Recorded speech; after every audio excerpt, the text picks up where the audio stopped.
Well, good morning, everyone. Thank you so much for taking time out of your day to join us for our webinar, Coffee with Crestwood. We're super excited that you've joined us. Just a couple of housekeeping items before we get started. Everyone has been muted upon entry. If you have any questions throughout this presentation, please don't hesitate to add them to the Q&A section in the Teams webinar. We will be monitoring that. We have a great team on with us today, and everybody will jump on in and answer those questions.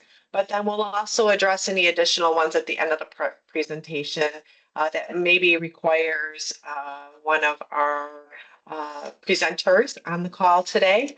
So just a couple of little pieces of introduction here. I'm Colleen Schills, the Director of Customer Success here at Crestwood Associates.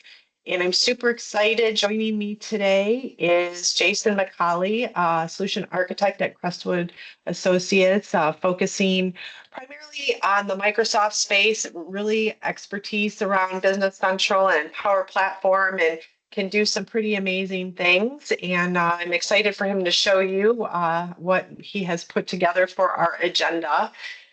In the agenda today, though, we're going to take a look at Business Central and how we can manage real-time cash flow. Again, I know he put some great content together for us. So sit back, relax, and remember, if you have any questions, to please place them in the Q&A. And with that, Jason, turning it over to you. Thanks, Colleen. Let me go ahead and take control. Well, let me go ahead and share my screen. Perfect. And Colleen, are you able to see my screen on the Business Central side? Yes, we're good.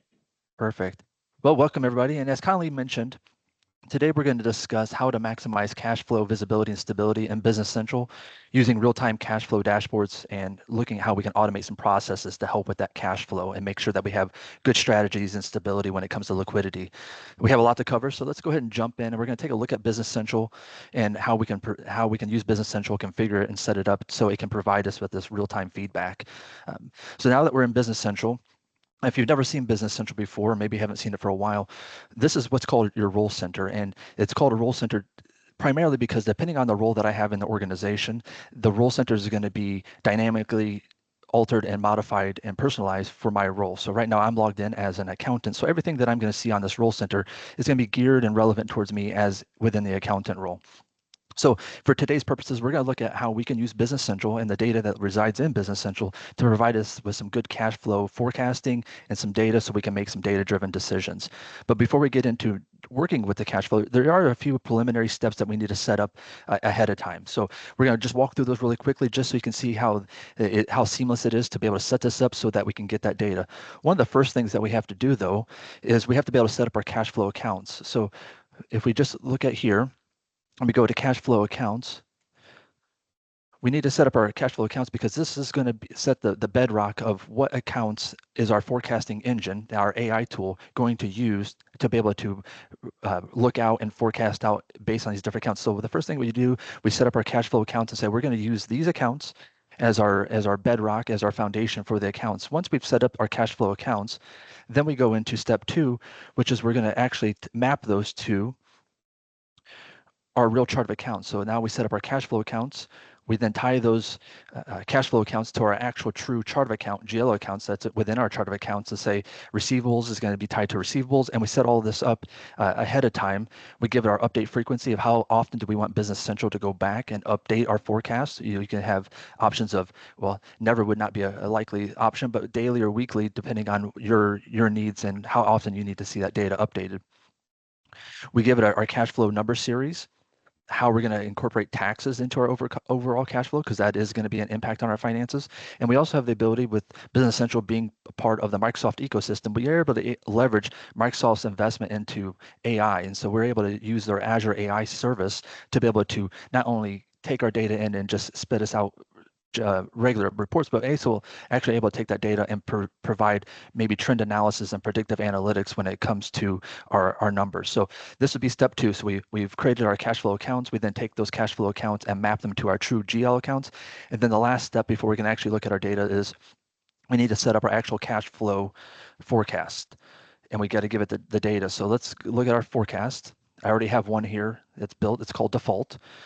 But once we've set up our accounts, we've mapped the accounts, we now set up our forecast here, and we start giving a little more specifics. If we want to use our budget, we give it a budget date frame of how often or when do we want to use our budget within our overall forecasting.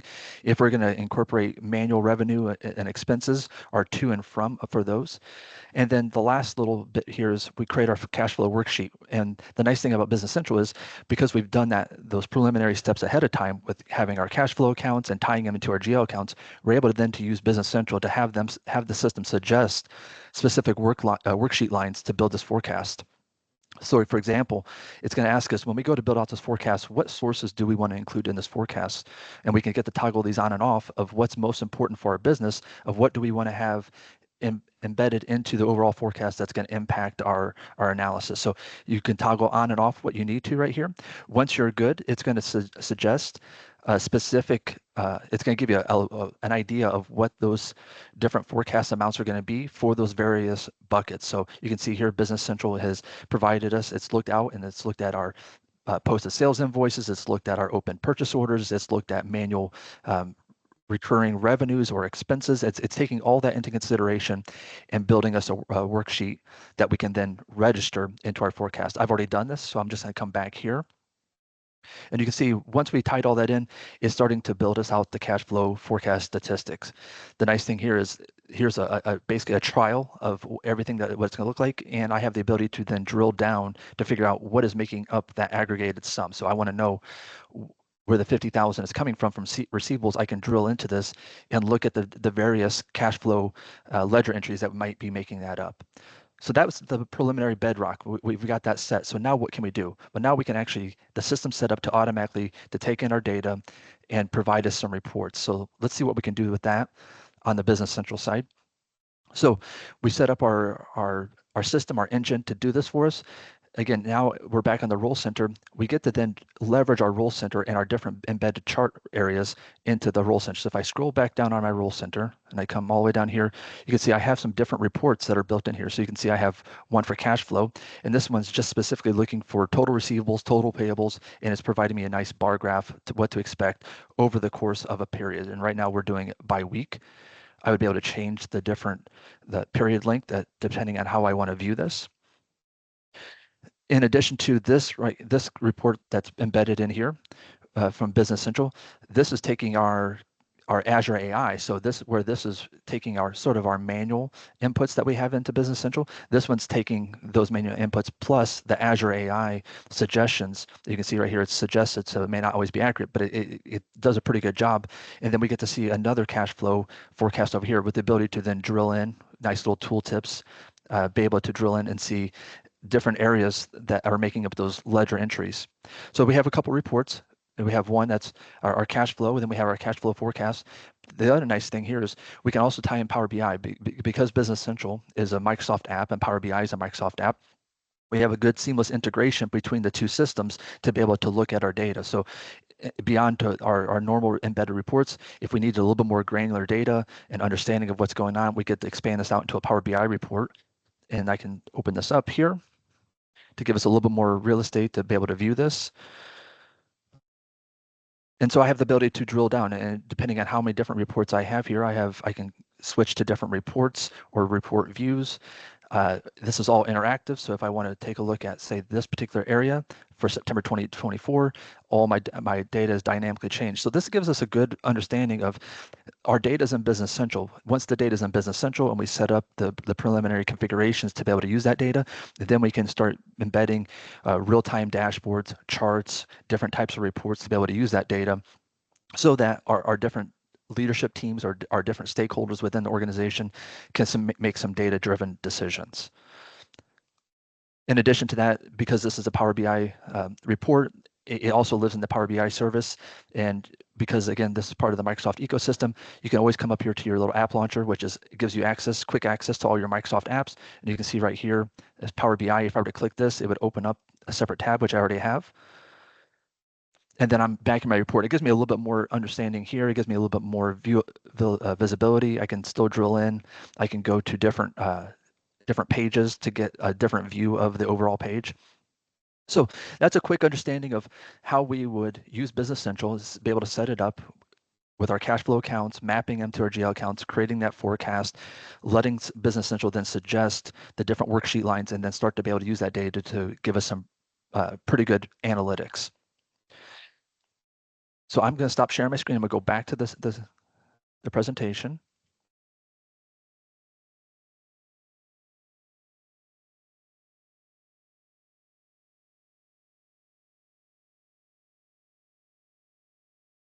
Back here. And so just to kind of recap what we just saw. So once we set up all those different configurations in our accounts, we start getting access to various reports in Business Central. We saw this one out here on the Role Center. We have the ability to embed these into different places and be able to look at be able to configure these and look at these in different ways. So we have our BC related reports. Beyond that, we have our Power BI reports that allows us to tie in, be able to pull in Power BI data sources. If we have some maybe third-party data where we need to marry up Business Central data with other data, maybe from a third-party system, we could then pull all that into Power BI, create that good data model so that we can track, or we have a good holistic view of our data across various systems.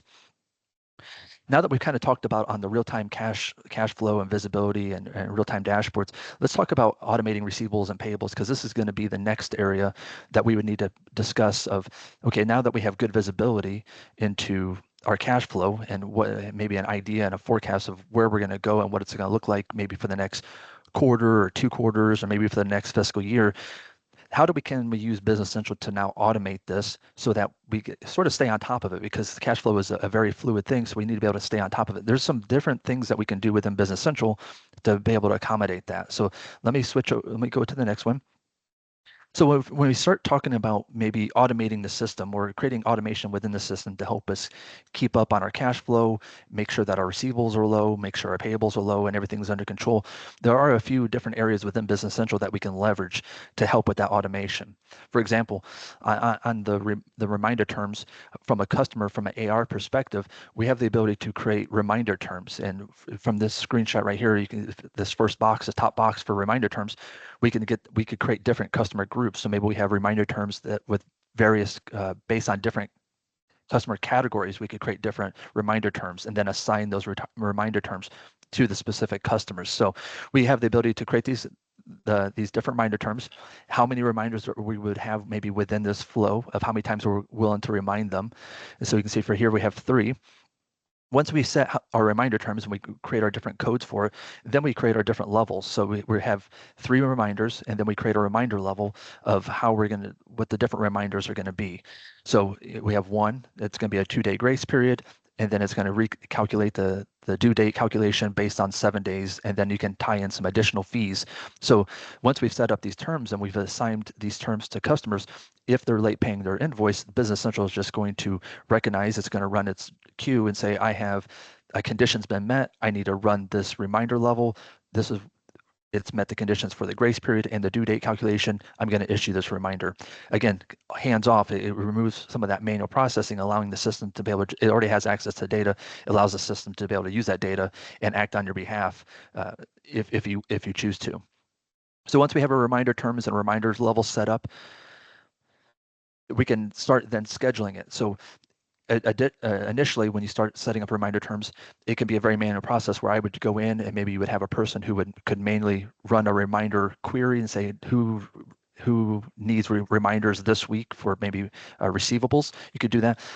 But when we're talking about automation, we can turn on scheduling to say we want the system to send this or act on our behalf. So for example, on the scheduling, we will have this set up as a weekly schedule, and it's going to look at 3 different actions. It's going to first create the reminder for us. So it's going to run a query and say who needs a reminder based on certain conditions, past due dates, items like that. It's going to create the reminder.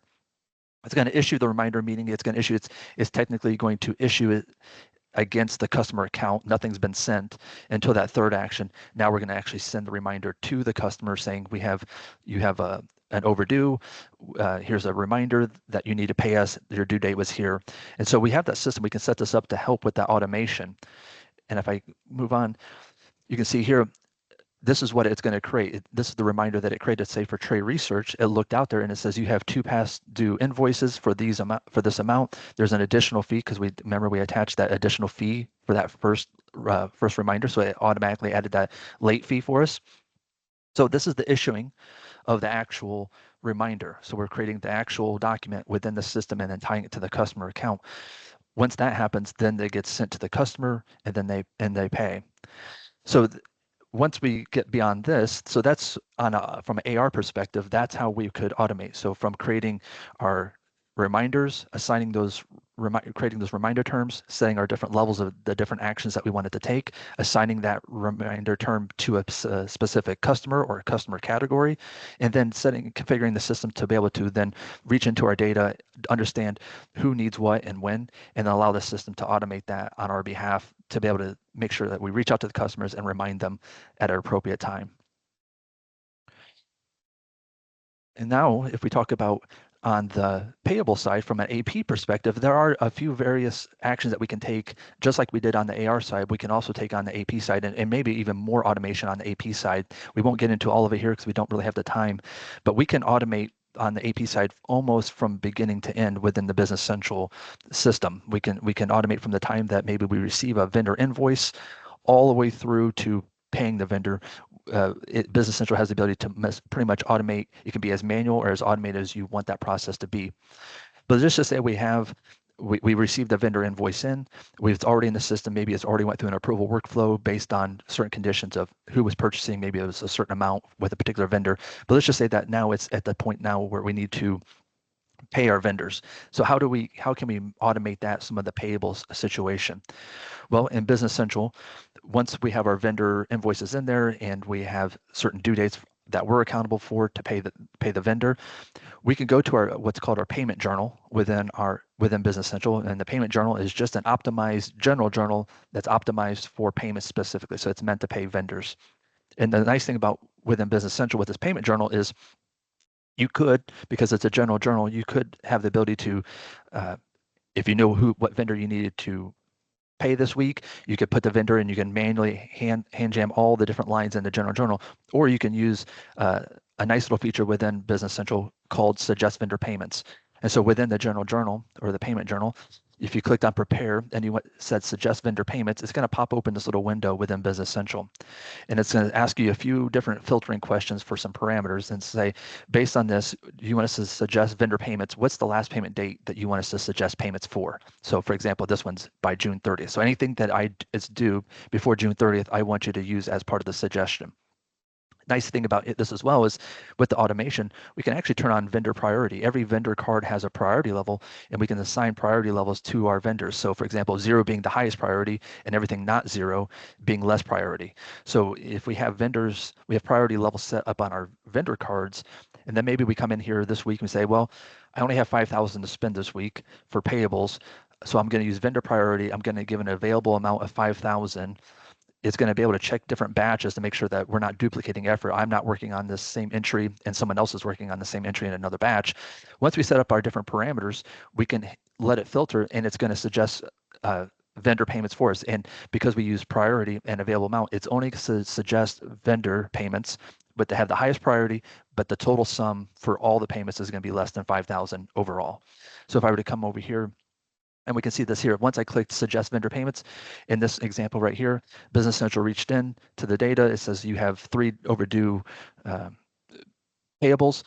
These are the vendors, they have the highest priority, and this keeps us under our amount, overall amount.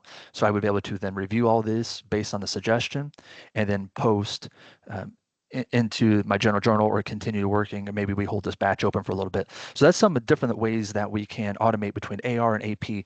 I will mention on the other side that we won't be able to get into today, but maybe if there's any interest in it, we can have a follow-up conversation, is being able to automate the entire process. So for example, if we were to say turn on OCR within Business Central, we could have our vendors send their vendor invoices to an AP at ourdomain.com.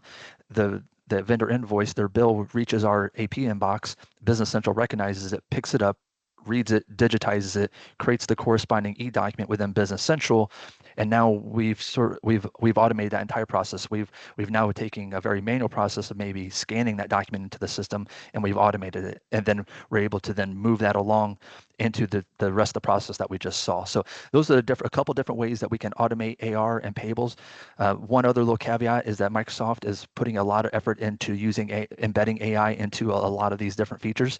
So in the next couple months, we're going to start seeing features like sales order agent that's not only going to be able to take actions on your behalf for, like, say, suggesting vendor payments or suggesting customer payments. You can actually monitor email boxes. So if a customer emails in with a quote request, it can issue the quote on your behalf. It can look at your inventory levels on your behalf and be able to do the quote and be able to handle that sales order process all the way through.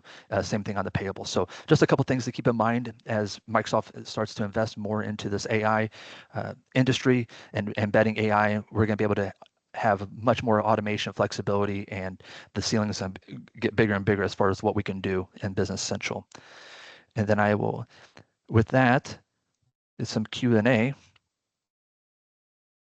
That was really exciting, Jason, to hear about what's coming out with the sales order agent. Like, I'm really excited for that. I think that's going to really help a lot of our clients in many different areas and get them set for the next, get them ready and prepped for the next set of releases that Microsoft's going to come out with. So thanks for sharing that. But we do have a question. Well, we have a couple of questions, actually. So what are the best practices for maintaining data accuracy and consistency when using Power BI with Business Central? So a couple different things we can do. I mean, anytime you're dealing with analytics and data analysis, you have to have data accuracy and integrity. So one of the first things that we want to do is make sure we would do a scrub of the production data and make sure we run our reports. Our data is matching what the data says in Business Central is what we're showing in Power BI. That's obvious. But then being able to use different configurations and different expressions within Power BI to maybe extract out a little bit more data understanding that maybe Business Central can't do. So it's a combination. It's not just one thing you do. It's a matter of it's counterbalancing the Business Central data and what we're able to review there, and then being able to tie in the power behind Power BI to then extract a little bit more information out of that data. So it's a combination of efforts to be able to understand the true accuracy of the data. But at a technical level, Power BI has an API connector with Business Central, so that data flow between Business Central and Power BI is going to be it's high integrity, and it's encrypted in data in rest and data in transit. So the integrity of the data moving between the two services is totally intact and encrypted. Wow. Very good. Very good. Well, thanks for sharing that. Keep the questions coming. I wanted to mention Stephanie did put in the chat for anybody that was interested some steps to ensure Business Central can provide the accurate real-time cash flow forecasting and analysis. She gave a little 3-step process in the chat. So if you're interested, feel free to grab that and utilize it internally. It looks like we have another question, kind of a 2-part question around licensing. Okay. Do you have to have a Power BI license to work with Business Central? So the short answer is no, you don't need a Power BI license. There is a longer answer, but because Microsoft has invested in Dynamics to create there's certain reports that Microsoft knows that people look at if you're in the financial space, if you're in the ERP space. There's just certain dashboards, certain reports everybody looks at. So they've invested into creating these Power BI reports in Business Central. So if you use those Microsoft provided Power BI reports that we looked at, then no, you don't need a license because those are part of your Business Central license. Microsoft's giving those reports to you. If you needed custom reports, so let's say I need something that's beyond what Microsoft offers me as a Power BI report, and you need to create a custom report, then at that point you would need a license because now you're sort of moving outside of what Microsoft has provided. Gotcha. So really you can get started day one, not have to worry about licensing, get the feel and start to use it internally, and see how you can capitalize using it within Business Central, and then start to give yourself ideas about how you can expand and move forward. Exactly. So with the dashboards in Business Central, can you have unlimited number of dashboards? Like, how does that work? Is there a dashboard workspace, or do they limit you the number of dashboards? I don't believe there's a limit to dashboards, and if there is, it must be high enough to where it's not really a problem for people. So there's no limit on the amount of dashboards, and there is it's a Power BI workspace. So if you build that custom report that's say that outside of Business Central's provided Power BI reports, if you want to create your own reports, you would create them in that Power BI service, and then you attach, and because it's all within that same tenant, Business Central just automatically recognizes that you've created a new Power BI report in Power BI service, and it will allow that, give you the option to be able to pull that into Business Central. So there's just a couple different ways, but I don't believe there's a limit on Power BI reports, and because there's that integration between the two systems, if you build in Power BI, Business Central recognizes it. Okay. All right. Very good. Very good. Well, it doesn't look like we have any more questions out there. So just to kind of recap, we looked at how to leverage real-time cash flow with dashboards using Power BI and Business Central, automating receivables and payables. I really like some of that automation. I like how Business Central, or I should say Microsoft, made it so easy in Business Central to set up that automation for clients. Doesn't really require you to have any type of development tool expertise. It's very user friendly. And then looked at strategies for maintaining cash flow stability. So really great topics. Thanks for all the insight on that, Jason. Great job. But where to go next for our clients, right? Is if there's something that you saw on today's webinar, you have more questions, you'd like to dive into some specific topics, contact your customer success manager at Crestwood. They'll set you up with the proper resource to get those questions answered. And then just wanted to call out that we have another Business Central webinar coming up on June 12th. We're going to talk about maximizing margins with product line analysis. So if it's a topic you're interested in, register for it.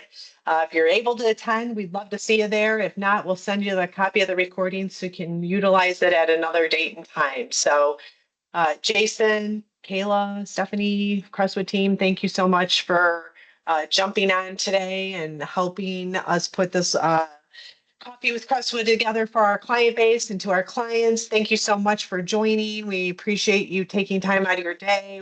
And we're looking forward to seeing you all on the next one. So I hope everybody has a great holiday weekend and take care.